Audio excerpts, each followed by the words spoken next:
Hi, I'm Brian Spinelli, Senior Wealth Advisor and Chair of the Investment Committee for Halbert Hargrove.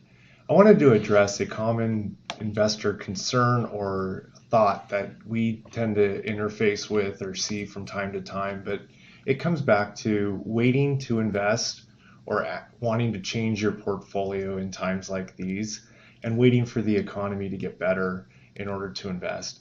And one of the things I wanted to address is how markets tend to behave and historically how they have operated in both declines and in recoveries.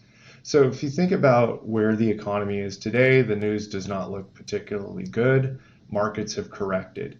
The one thing that with public markets or investment markets is they are trying to anticipate what this next 6 to 8 months look like and pricing it in today. So if you're using economic news or things like that to determine when you will feel good to invest, you have to anticipate that the market has priced a lot of that in already today, so that in 6 to 8 months, markets are going to be pricing in different events and are going to be forward looking as well.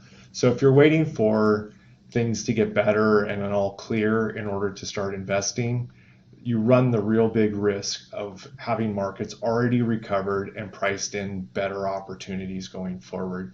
So as we sit here today, markets have priced in quite a bit of bad news for the next few months here. And going forward, if that bad news does not materialize, markets have the chance to rebound. And one thing to anticipate is market recoveries, and this has happened throughout history, is market recoveries tend to happen when the news is just getting less bad.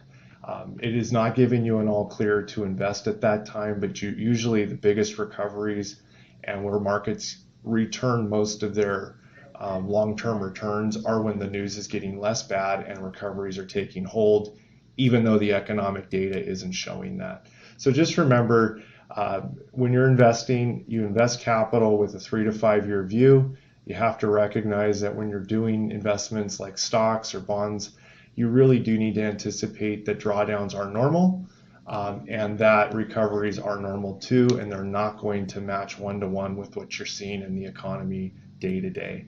I hope this was helpful, and your team at Halbert Hargrove would love to answer more questions if you have them. Thanks so much for watching.